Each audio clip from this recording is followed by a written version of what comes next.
Bismillah, Assalamualaikum warahmatullahi wabarakatuh. Alhamdulillah hamdan katsiran thayyiban mubarakan fih kama yuhibbu rabbuna wa yarda. Asyhadu an la ilaha illallah wa asyhadu anna Muhammadar Rasulullah. Allahumma shalli ala Muhammad wa ala ali Muhammad. Alhamdulillahilladzi bi ni'matihi tatimmu shalihat. Segala puji bagi Allah yang telah memberikan kepada kita kesempatan. Insyaallah kita akan memulai pelajaran pertama kita dari kitab Mulakhas Qawaidil Lughatil Arabiyyah karangan dari Fuad Nikmah. Dan sebelum kita mulai, marilah kita kembali mengikhlaskan niat karena Allah Azza wa Jalla dalam mempelajari ilmu dari salah satu cabang-cabang ilmu bahasa ini, yaitu ilmu nahwu dan ilmu sharaf, insyaallah, dari kitab Mulakhas ini. Kitab ini terdiri dari 2 juz. Yang kita akan bahas pertama adalah bagian atau al-juz'u yang pertama. Sebelum kita mulai, kita memohon kepada Allah agar senantiasa kembali mengikhlaskan hati-hati kita di dalam belajar, mengikhlaskan niat yang ada dari diri kita masing-masing. Semoga dari apa yang akan kita pelajari ini akan memberikan manfaat terhadap pemahaman kita dalam memahami ilmu agama. Dan sudah banyak nasihat para ulama tentang urgensi pentingnya dari mempelajari ilmu nahwu ini. Karena diantaranya bahwasanya Al-Quran itu diturunkan dalam bahasa Arab. Dan itu juga telah difirmankan oleh Allah Ta'ala dalam surat Al-Hijr ayat ke-9. A'udzu billahi minasyaitonir rajim. Inna nahnu nazzalna adz-dzikra wa inna lahu lahafizun. Sungguhnya kami telah menurunkan adz-dzikra, maksudnya Al-Quran, wa inna lahu lahafizun, dan kami benar-benar akan menjaganya. Dan Allah juga berfirman dalam surat Yusuf ayat kedua, Inna anzalnahu Qur'anan Arabiyyan la'allakum ta'qilun. Sungguhnya kami menurunkan Al-Quran dengan berbahasa Arab supaya kalian memahaminya. Maka mempelajari ilmu ini sangatlah penting dalam kita memahami agama. Dan diantara asar-asar yang diriwayatkan dari banyak jalan, yaitu salah satunya yang terkenal, yaitu perkataan Umar ibn Khattab radhiyallahu an, bahwasanya beliau pernah berkata, ta'allamul arabiyyata fa innaha tazidu fil aqli wal muru'ah. Pelajarilah oleh kalian al-arabiyyah, bahasa Arab, karena sesungguhnya bahasa Arab itu akan menambah kecerdasan dan muru'ah, kewibawaan. Itu diantara atau yang terkenal juga perkataan beliau, ta'allamu al-faraid. Pelajarilah oleh kalian ilmu faraid, ilmu waris, wal lahna, dan ilmu lahan, kama tata'allamun al-Qur'an, sebagaimana kalian mempelajari Al-Quran. Dan masih banyak lagi yang bisa kita dapatkan dari nasihat-nasihat para ulama tentang bagaimana urgensi mempelajari ilmu bahasa Arab ini. Baik, tidak berlama-lama, kita mulai masuk di materi yang pertama dari kitab Mulakhas ini. Silakan dibuka insyaallah nanti pembahasan kitab Mulakhas ini, kalau saya pribadi menggunakan kitab Mulakhas Qawaidil Lughatil Arabiyyah karangan Fuad Nikmah dengan tahqiq Dr. Ahmad ibn Ismail ibn Ahmad Alu Abdul Latif, atau dengan cetakan PDF yang telah dibagikan itu sama saja. Dan sebagai tambahan referensi, banyak kitab-kitab yang bisa dijadikan referensi tambahan. Tentunya kitab-kitab yang level lebih rendah, karena diasumsikan untuk pelajaran ini para peserta sudah belajar materi bahasa Arab level dasar ya, semisal jurumiyah atau al-muyassar fi ilmi nahwi atau al-kafi fi ilmi sarf ya, dan yang semisalnya, dan juga bisa dijadikan referensi kitab-kitab yang selevel semisal ya Qatrun Nada ya, atau tambahan-tambahan yang nanti bisa kita ambil semisal dari kitab Jami'ud Durus atau Al-Kawakib Ad-Durriyah atau Syarah Qatrun Nada, atau yang semisal juga dari Syarah As-Suzur Az-Zahab dan yang lainnya ya. Tapi itu hanya sebagai tambahan. Kita akan fokus pada kitab Mulakhas ini. Kita masuk bagian pertama, qawaidun nahwi, kaidah-kaidah nahwu. Muqaddimatun, ya bisa dibaca muqaddamah atau muqaddimatun, pembukaan. Yang pertama, aqsamul kalimatil arabiyyah, pembagian kata ya dalam bahasa Arab. Aqsamul kalimatil arabiyyah. Ya, berbicara tentang al-kalimah, ya al-kalimah ya, jika ditinjau dari segi bahasa, maka maknanya orang-orang Arab itu menggunakannya lebih umum. Ya, al-kalimah itu biasanya mereka gunakan ya dengan makna kalimat. Ya, dalam bahasa Indonesia kalimat baik itu sempurna atau tidak sempurna. Adapun secara terminologi atau secara istilah di dalam ilmu nahwu, maka maknanya lebih sempit. Al-kalimah itu maknanya adalah kata ya. Tapi secara bahasa maknanya kalimat ya, yang terdiri dari beberapa kata yang dia memberikan faidah sempurna atau tidak. Ya, semisal ya hadis yang terkenal tentang kisahnya menjelang kematiannya Abu Thalib yang diriwayatkan dalam beberapa hadis, salah satunya riwayat Imam Bukhari dan Muslim. Ya, kata Rasulullah Shallallahu Alaihi Wasallam ya, berkata kepada pamannya, ya ammi kul, ya wahai pamanku, ya katakanlah la ilaha illallah, kalimatan asyhadu laka biha indallah, satu kalimat ya, yang aku akan bersaksi ya di hadapan Allah untuk membela engkau ya pamannya ya di hadapan Allah. Maka di sini lafaz la ilaha illallah yaitu dikatakan kalimah ya, padahal la ilaha illallah itu terdiri dari beberapa kata.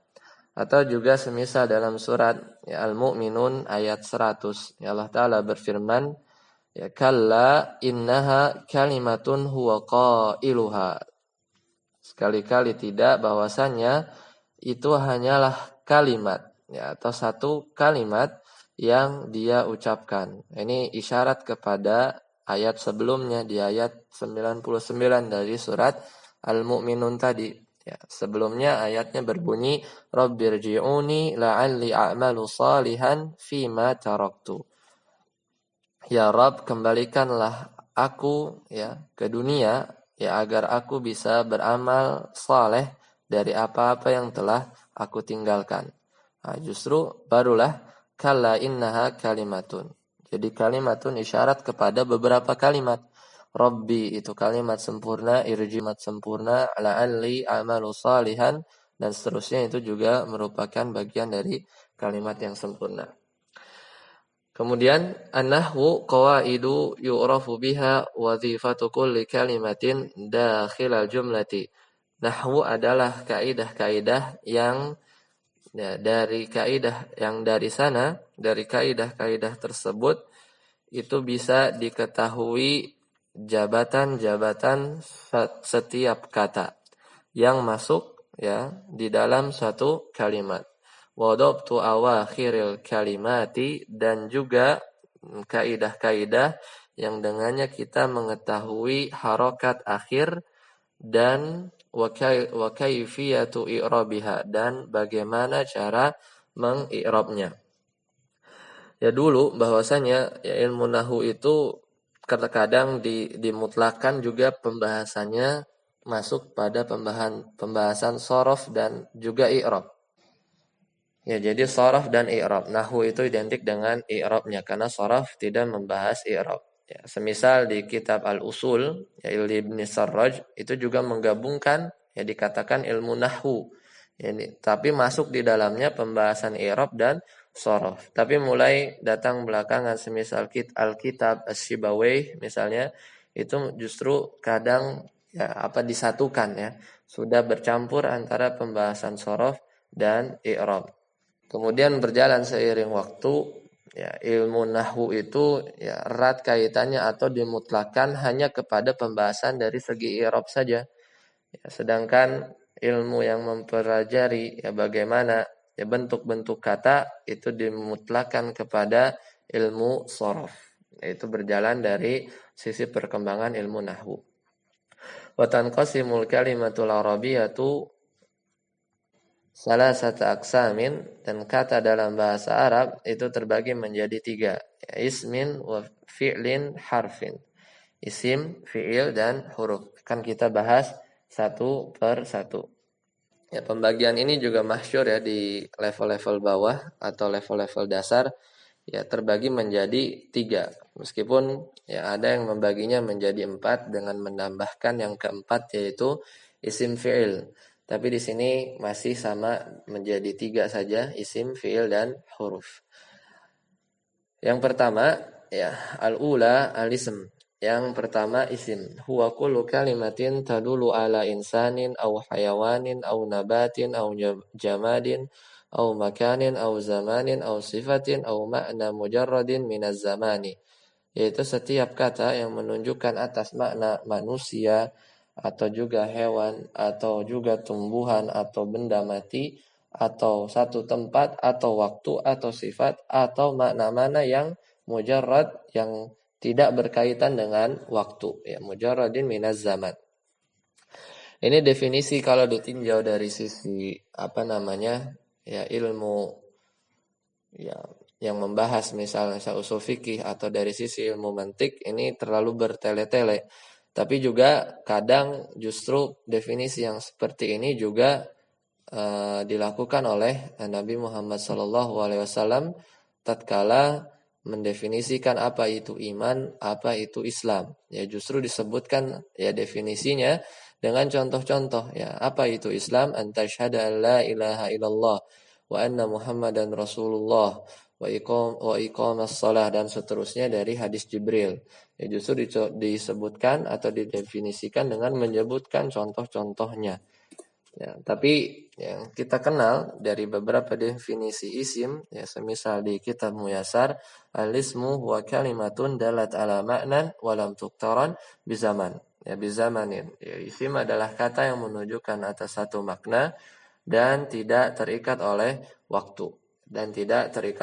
waktu. Sama juga semisal di Tuhfatus Saniyah, ya Sarah Jurumiyah juga didefinisikan semisal itu yaitu kalimatun dalat ala makna fi nafsiha ya dan semisalnya. Tapi itu ya dari sisi definisi. Dan ini cukup baik ya. Mislu contohnya rajulun ya ini untuk insan yaitu manusia, asadun hewan yaitu singa. Kemudian zahratun itu bunga, maknanya nabat ya dia adalah tumbuhan, itu dinding itu benda mati, jamad. Al-Qahiratu dia adalah nama kota, makan tempat, Kairo syahrun bulan, zaman ya nama waktu, nadhifun bersih ini sifat, istiqlalun ya istiqlalun dia juga adalah masdar yaitu makna mujarradin minaz zaman. Istiqlal adalah masdar. Karena masdar adalah satu lafaz yang mengandung makna fiilnya tapi dilepas partikel waktunya dan juga dilepas pelakunya. Maka benar-benar kata tersebut hanya mengandung makna peristiwa atau fiil saja tanpa ada partikel waktu atau tanpa ada pelakunya. Itu dinamakan masdar atau makna mujarradin minaz zaman. Lebih tepatnya minaz zaman wa minal fa'il, pelakunya. Kemudian wa yatamayyazul ismu an ghairihi minal kalimati fi annahu, dan isim itu terbedakan dengan beberapa ciri ya. Terbedakan dari yang lainnya dengan yang lainnya minal kalimat dari kata-kata yang lain yaitu fiil dan harf. Itu dengan ciri-cirinya. Ya, dengan ciri-ciri ini maka terbedakan isim dengan jenis kata yang lain. Yang pertama, yumkinu tanwinuhu, mungkin untuk ditanwin. Apa definisi tanwin? Ya, tanwin ini kalau nanti dibahas di level lanjut ada macamnya, ada banyak. Tanwin tamkin, tanwin tankir, tanwin iwat dan semisalnya nanti akan dibahas mungkin di level alfiyah. Tanwin itu ya mudahnya adalah nunun sakinatun talhaqul akhira lafdhan la khattan li ghairi taukid.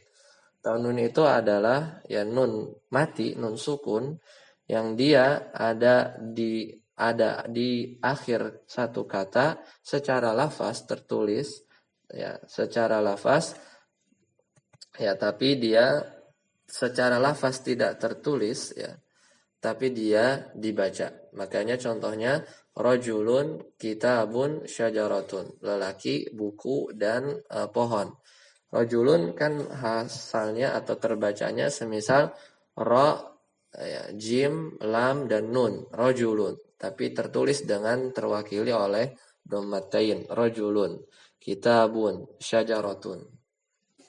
Kemudian selanjutnya yumkinu idkhalu al alaih.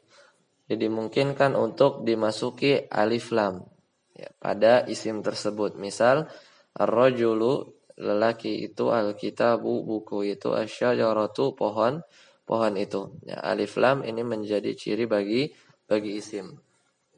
Yang ketiga yumkinu idkhalu harfin nida'i alaihi. Dimungkinkan untuk masuknya huruf nida, yaitu huruf untuk memanggil atau menyeru. Mislu, contohnya ya rajulu, wahai lelaki, ya Muhammadu, ya wahai Muhammad. Maka rajulu dan Muhammad adalah isim. Yang keempat, ar-rabi'atu yumkinu jarruhu bi hurufil jarri au bil idhafati. Bisa dimajrurkan dengan huruf jar atau disebabkan karena idhofah. Mislu, contohnya ya, contohnya adalah ala syajarati, dia majrur ya. Kemudian gusnu syajarati ya, dia ala syajarati di atas pohon, gusnu syajarati dahan pohon. Ini gusnu syajarati contoh asyajarati majrur karena idhofah. Dia sebagai mudhaf ilaih. Ya, sebenarnya ada yang kurang lagi ya, kadang majrur ya, dengan huruf jar dan idhofah itu sebagai mudhaf ilaih, atau juga bisa karena ya majrurnya itu bitabaiyah karena sebagai tawabi. Tawabi itu ada 4 ya, an-na'tu, na'at, al-atfu, ataf, kemudian taukid dan badal. Dan semuanya ini terangkum dalam ya satu ayat di surat Al-Fatihah ayat pertama, Bismillahirrahmanirrahim. Ismi dia majrur bil harfil jar karena huruf jar al-ba. Allahi dia majrur karena idhofah. Ya, lafzul jalalah majrurun bil idhofah. Ar-Rahmani ya, dia majrur, lafaz ar-Rahman majrurun bit tabi'iyah karena sebagai tabi ya. Yaitu lebih tepatnya apa? Naat ya, sebagai naat ya. Tabi ya, tabi bagi lafzul jalalah yang tadi. Jadi terkumpul dalam lafaz Bismillahirrahmanirrahim. Kemudian ciri isim yang kelima, dan ini yang paling penting dari ciri-ciri yang lain, yaitu yumkinul isnadu ilaihi ay, maksudnya bisa ya isnad ilaih ya. Apa itu isnad ilaih? Ay al-ikhbaru anhu, yaitu yang diberitakan. Mislu al-kitabu al-mufidu. Al-kitabu al-mufidu. Kitab ya, kitab itu bermanfaat. Ya, kitab itu bermanfaat. Jadi pada contoh al-kitabu al-mufidu, kitab itu bermanfaat, atau al-kitabu mufidun ya, kitab itu bermanfaat, maka yang mana isnad ilaih itu yang sesuatu yang diberitakan.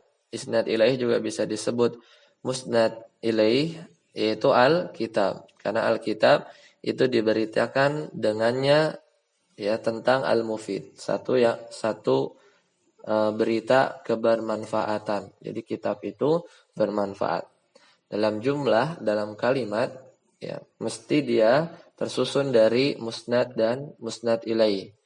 Yaitu ada berita dan ada yang diberitakan. Ya, ada musnad, ada berita dan musnad ilaih yang diberitakan. Semisal dalam contoh jumlah fi'liyah, misalnya ja'a Muhammadun. Ja'a Muhammadun. Maka Muhammadun sebagai musnad ilaih atau isnad ilaih, maka dia isim. Karena isnad ilaih atau musnad ilaih pasti isim. Makanya jumlah yang sempurna tidaklah ya pasti dia akan ya mengandung minimal satu isim. Karena selalu dalam jumlah yang mufid, yang sempurna itu senantiasa ada isnad ilaih dan isnad ilaih itu mesti dia isim. Ja'a Muhammadun. Muhammadun dia isnad ilaih, sesuatu yang diberitakan. Karena nggak mungkin sesuatu yang diberitakan itu ya fiil atau huruf. Ya, biasanya dia isim. Sedangkan ja'a dia telah datang itu isi beritanya atau musnad. Dan susunan mubtada khobar ya berarti mubtadanya dia adalah yang diberitakan, sedangkan khobar itu beritanya. Wa yakfi an taqbalal kalimatul alamat, dan cukup ya an taqbalal kalimatu alamatan wahidatan au aksaru min hadhil alamati litakunu isman. Dan cukup satu kata dia menerima satu tanda saja atau lebih dari tanda-tanda ini, maka dia bisa dikatakan sebagai isim. Jadi tidak mesti ya harus semuanya terpenuhi, ya cukup satu itu sudah cukup al-kalimah atas satu kata dia dikatakan isim. Bahkan justru ada satu ciri dengan ciri yang lain dia tidak bisa bertemu, yaitu tanwin dan alif lam. Maka kedua ciri tersebut tidak akan bisa ya bertemu ya, karena kalau sudah ada alif lam dia tidak mungkin ditanwin atau sebaliknya. Demikian, semoga bermanfaat. Subhanakallahumma bihamdika asyhadu an la ilaha illa anta astaghfiruka wa atubu ilaik. Assalamualaikum warahmatullahi wabarakatuh.